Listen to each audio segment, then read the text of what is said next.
Ignition sequence starts. 6, 5, 4, 3, 2, 1, 0. Liftoff. We have a liftoff.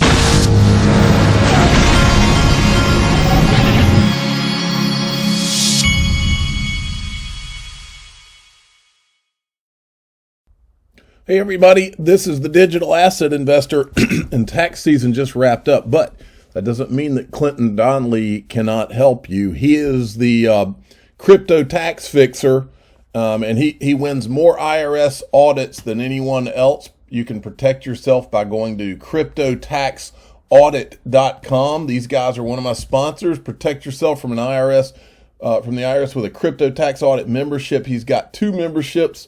One is for early warning basic coverage at $35 a month, or audit defense, which is his most popular at $195. And you can go to, I'll put a link to this description at the top of this video. Cryptotaxaudit.com is his website. Now, this guy had a great tweet this morning. This is so true.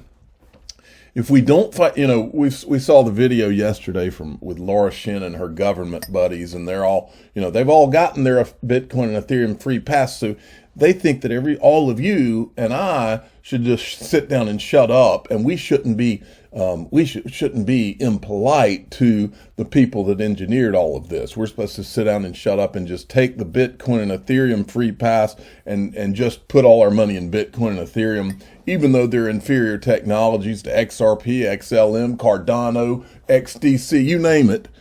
We're supposed to just accept that because the government officials got in closed doors with certain people with behind Ethereum and all this, and they said so. No, not in the United States of America, and I think a lot of you that are in other countries probably think not in your country either. Well, this guy says if we don't fight back, only the controlled side of the crypto market, Bitcoin and Ethereum, and the Ethereum token factory will make it and stay. The rest of the altcoins will fail because we allowed it to happen. Any of you that represent other digital assets, that are involved in other digital assets that are not built on Ethereum and are not Bitcoin or Ethereum, then you need to be on our team, because this is the team of truth. And I'll illustrate that further in a second. We must fight back. They are a mafia, and I'm going to be nice with this adjective, okay? And I said, exactly. We were forced into this fight by corruption, but fight we will. Level playing field is all we ever asked for. And then there was this. John Deaton said, with summary judgment deadlines soon to be announced, have you noticed all the renewed FUD related to Ripple and XRP getting kicked into high gear? It's not random. I'll leave it at that. John Deaton's exactly right. I've been in this since 2013. From 2013 all the way to 2020, I saw all of the rip. Every time XRP's price would start going up, you'd see one of these shills sent out onto CNBC, and they'd say, oh, I don't understand why XRP'd go up. I shorted it. You know who you are. Well, anyway, it was either that, or it'd be a news article, whatever, or it would be CoinMarketCap taking out the prices that factored in South Korean prices where XRP was surging. It was always something for all those years. And I just thought there was some bad guys that liked it. Now I know it was much more engineered than that. And John Deaton is hitting on that right there. And I said, XRP is the one. It's always been the one. This is why they fear. The amount of liars who have gone after Ripple over the years is astounding. Ripple has been 100% transparent. This is the irony, folks. And this is why I'm sitting where I'm sitting. I'm on the side, the way I see it, I'm on the side. Ripple has said, here's what we have. Here's what's in escrow. Here's what's owned. Here's what's out there in retail. Here's what it is. They've been transparent from day one. Who has been secret? This is how you know who the bad guys are, folks. Who has been secret? It's not Ripple. Ripple's been 100% transparent, while both Bitcoin and Ethereum are they're shrouded in secrecy. Hidden founder, Satoshi Nakamoto. You think that's some guy in a bathrobe that just is a good libertarian or whatever? Think again, folks. This is government/Wall Street. Hidden founders, disguised whales. You think there's no reason that they don't want you seeing who those Ethereum disguised whales were? Oh, there's a reason. And it's because this whole racket is much more centralized than they want you to believe. They want to sell this under the guise of decentralization, and that is what it has always been about. There's a book. I remember someone saying that this book. It's a political book by Saul Alinsky. I remember Glenn Beck talking about it a long time ago. It's called Rules for Radicals, and it's like a handbook for people in the political realm. And one of the rules for radicals in that book that I remember him talking about is that you accuse your enemy of what you're doing. In other words, if you're centralized, accuse your enemy of, and Ripple's their enemy. What have they been accusing Ripple of all these years? Ripple is centralized. We're not. Ethereum's not. Ripple's centralized. It's right out of that freaking handbook, and that's what these people behind Bitcoin and Ethereum have been doing all these years. I've watched it. But the bad news for them is that the digital asset investor has been around for a while. And I know things. I've seen these movies before, and I don't buy into BS. I can smell what they're cooking, and I'm in their kitchen, and I will stay in their kitchen until we have a level playing field. That's when we stop. Now, let me see where I was here. Okay, right here. As many of us in the XR, let me make sure I'm where I wanted to be. Yeah. As many of us this is John Deaton, as many of us in the XRP community have pointed out, the massive conflicts of interest and gross appearances of impropriety involved here are not the usual revolving door. Issues at the SEC. The lawsuit against Ripple and XRP was used as a weapon to benefit a specific few. He says specific few. I say a specific centralized few. And that goes for Bitcoin and Ethereum. And he's retweeting Greg Kidd's tweet, picking winners and making losers the good old-fashioned way. And then John Deaton had put this out. The ethics office said Hinman couldn't have dinner or meet with his law firm partners. He ignored, can you imagine the ethics office blessing the speech, giving Ethereum a free pass if they knew his firm was a member of the Enterprise Ethereum Alliance? Each day gets closer to constituting criminal behavior.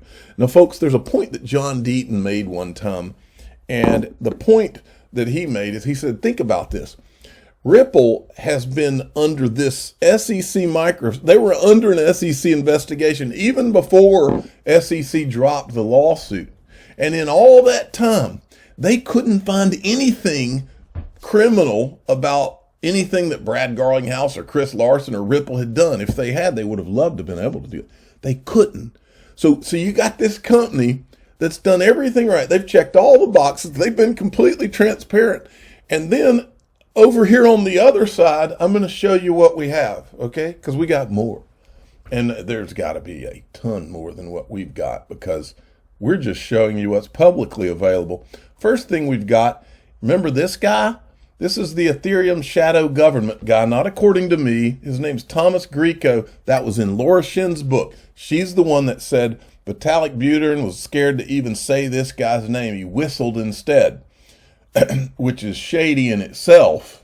No pun intended, shady shadow government.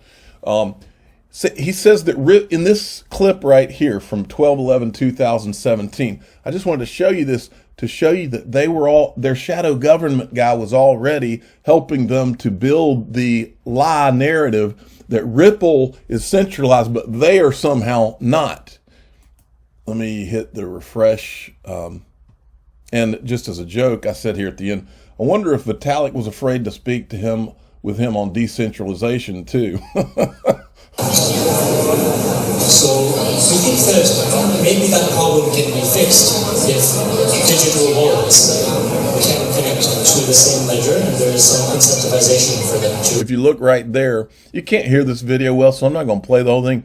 But right here, he says he's talking about their OMG, I think, and he says like Ripple but decentralized. So they were trying to build this narrative even back in December 2017. In fact, as I recall, excuse me, as I recall, December 2017 is when they formed the Brooklyn Project, either November or December 2017. Now, let's get even more shady on you here.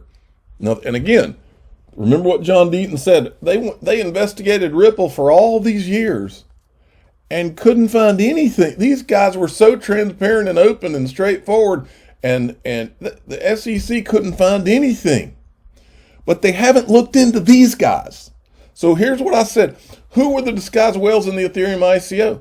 Why was there an Ethereum shadow government that people were afraid to even talk about? Why didn't anyone want to investigate accusations? This is the third one that I'm adding on today. Why didn't anyone want to investigate accusations of embezzlement by the executive director at the Ethereum Foundation? And this was from Darren Moore. You need to definitely give him a follow. This guy, he's at Fame21More. This guy is an old school guy in XRP.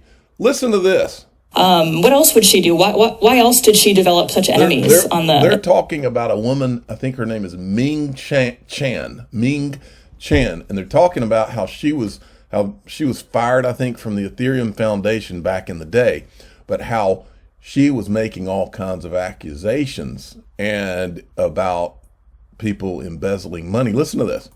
Foundation team. Well, yeah, this is definitely getting into...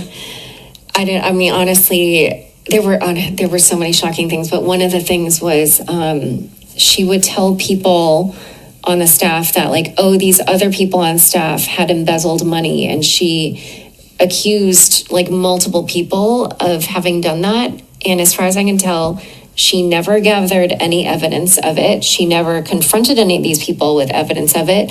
She never, like, did any kind of investigation, but she would constantly tell people that these other people had embezzled money from the foundation.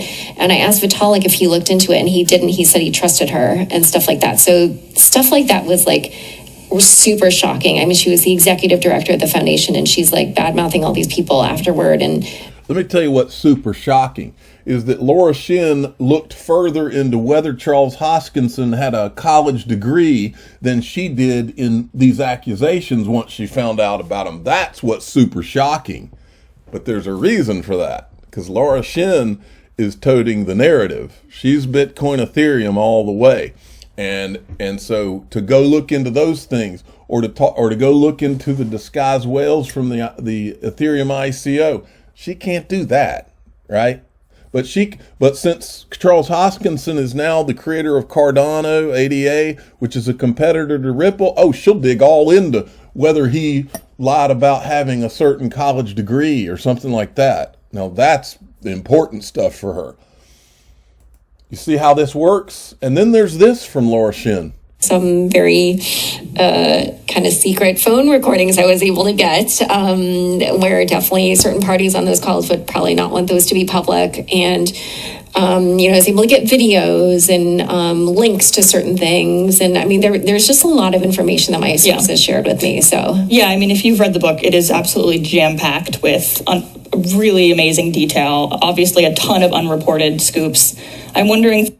Now think about this. Everything that we've ever shown you, or at least that I've ever shown you about Ethereum and how shady this whole thing is and was, has been public information. And I said it would be like opening presents on Christmas morning for a prosecutor if our law enforcement or Congress actually cared about the law anymore in the United States.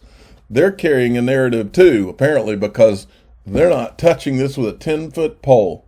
And they know full well about it. Now, check this out from Tranglo. We launched Ripple's on-demand liquidity across our payment corridors last month, and business are reaping the benefits. Find out how you too can enjoy the instant cash flow. And then we had this awesome clip right here.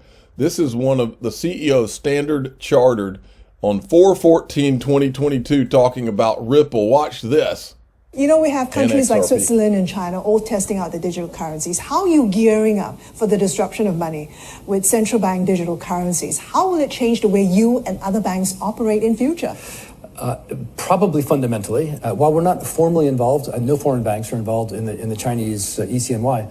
I think we're as close to that as we can be to understand how that digital currency can be used for cross-border trade. Going back 5 years, we had digital currency underpinned trade finance and money settlement systems, and using as a medium of exchange, using things like Ripple's XRP, for example, as a medium to affect real-time cross-border payments. Folks, there's not one asset on the planet that I would rather own right now than XRP. Not one. I think we're at this is just me talking, I think we are at a time this is a one-shot deal in 100 years, maybe 200 years.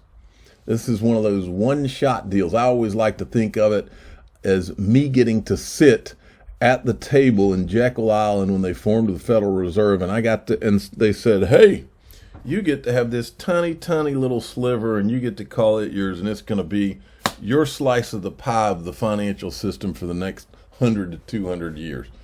That's how I see my XRP and my XLM.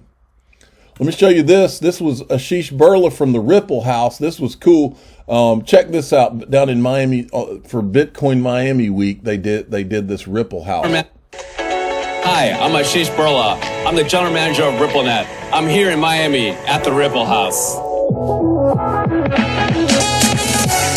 Right now, heavyweights from across the crypto community are just arriving in the area for a big week for those into crypto and blockchain. We're really excited to bring the community together to share more about what we've got going on at Ripple. We're also going to have some really cool fireside chats focused on NFTs, creators, and the future of the XRP ledger. You've heard a lot about Ripple's $250 million creator fund, which we're using to support creators across the crypto community. The Ripple Gallery is filled with cool NFT art on display, along with Bua, one of our first creators signed to the Creator Fund, displaying his artwork that you may have also seen at the Ripple House at South by Southwest. We have 2 interactive muralists here live all day, and Butterscotch, the vocal percussionist, is here to perform. Later tonight, we've got Tippy, Thomas Jack, and Rufus Du Sol all DJing at our after party. I'm the digital asset investor. I'm not an investment advisor. This is for entertainment purposes only. Please subscribe, hit the like button, and tell your friends and family that Laura Shin and her government buddies, since they've got their Bitcoin and Ethereum free pass, think that you all need to sit down and shut up and just be polite and sit at home and take your medicine. Thanks.